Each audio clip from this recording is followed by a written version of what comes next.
visibility is one of those things that feels so scary and so daunting, and just all this extra work on your plate that it often gets pushed aside or completely ignored altogether in your business.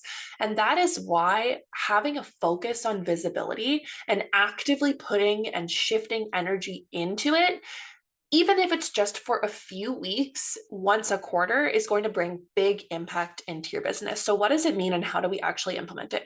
So, visibility in your business is going to look like you actively putting yourself out there, seeking opportunities to put your face, your voice, your brand in front of new audience. And it's a lot more active than thinking about creating reels that are going to reach a bigger audience and you're hoping to get some followers from that and working on expanding your reach through social media channels. It is more intentional, more purposeful, and does involve more work on your end. But instead of posting and hoping for the best, you're going to get those results much more easily and much more quickly. So there's different ways that you can increase your visibility, and that is what we're going to be talking about. The three main categories that we're really going to break this down into are outreach, collaborations, and offline opportunities. There is a huge focus on online opportunities. Obviously, this makes sense. The majority of us here are going to be online entrepreneurs, but there is so much to be said about offline opportunities, particularly because online is becoming so much more saturated. There's so much competition for airspace. There's so much going on. And when you are meeting people online, meeting in the sense that they're, stumbling across your content or they follow you and they're seeing something come up in stories, it's a different mindset, right? Usually people are probably like watching Netflix in the bathroom,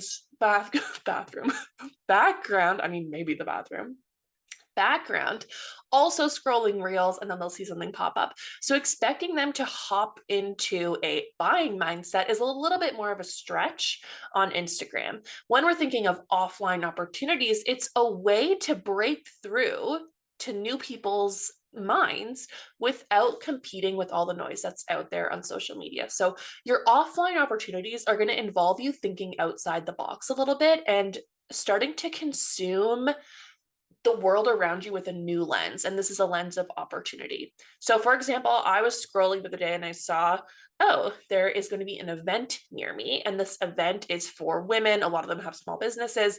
It was a call for vendors to submit fun things for their swag bag. Now, I don't have a product-based business. So I scrolled by it and I was like, oh, I wish I could go to that event, but I'm not available that day. I'm in Colorado. And then as I kept thinking about it, I was like, if I was at that event, it would be such a good networking opportunity. That's my ideal customer, a lot of the people there.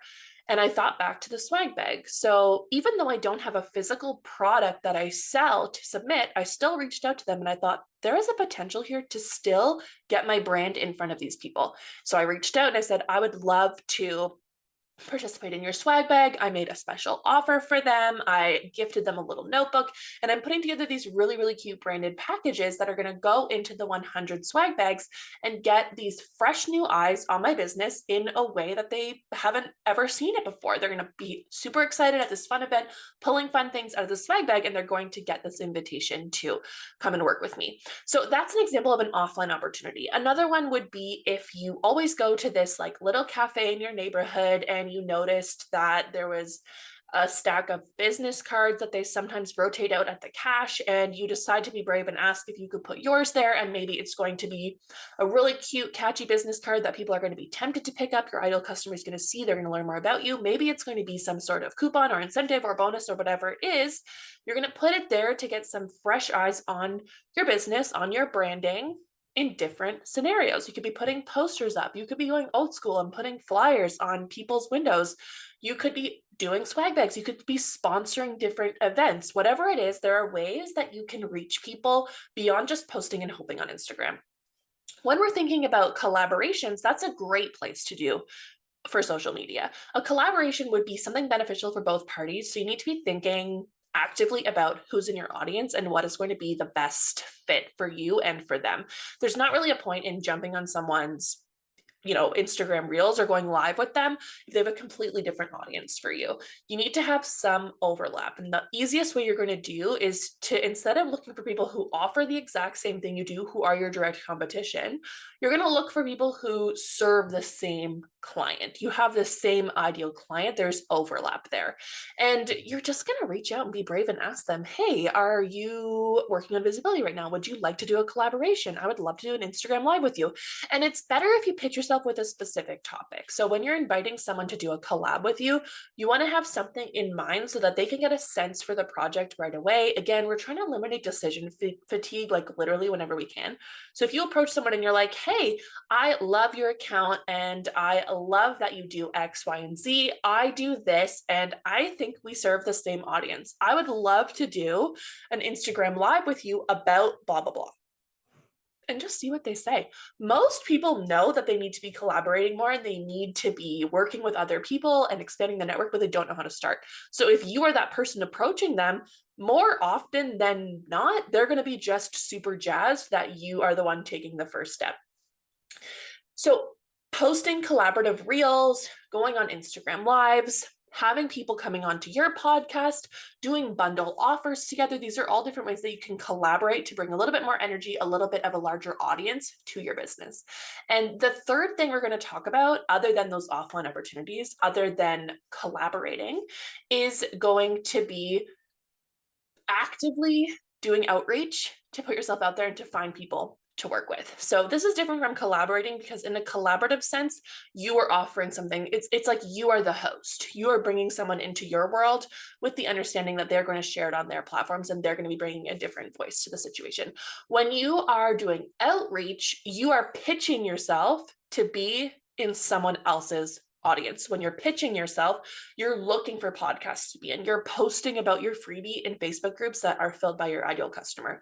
You are reaching out to people saying, hey, do you want to do a freebie swap? Things like this. You are putting yourself on the line and you're hoping to put yourself in front of other people's audiences. This is probably going to be the scariest one, but it can also be the one that you have the least stake in because you can cast a wide net and see what happens.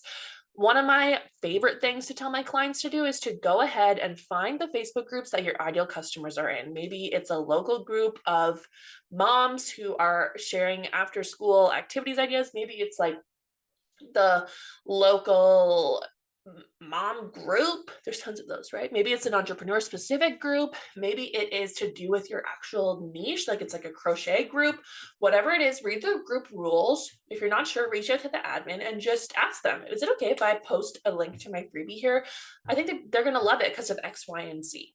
Is it okay if I post in this group and ask if anyone is bringing guests onto their podcast? Because I would love to be a guest on people's podcasts. This is something I did just a few weeks ago. I just posted in the group saying, hey, I want to get on some podcasts. Like, who's bringing guests on in the next few months?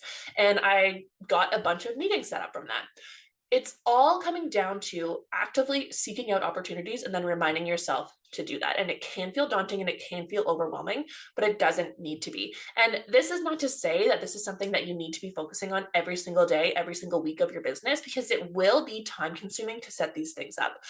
But it is something that you should put a focus on once a quarter. Once a quarter, you're going to go ahead and get really, really visible, plan out the ways that you're going to be expanding your business, expanding your network, and then you can settle back into the nurturing, to the sales, to the everyday of your business. A few months later, you're going to cycle back into this high visibility focus. And rotating through these focuses as a one-woman show is going to be the number one way that you're able to scale your business without truly burning out. So I would love to hear how you plan on getting visible. Go ahead, send me a message, post in our Facebook group, whatever it is. I want to know what you're doing first to start getting your business in front of more people.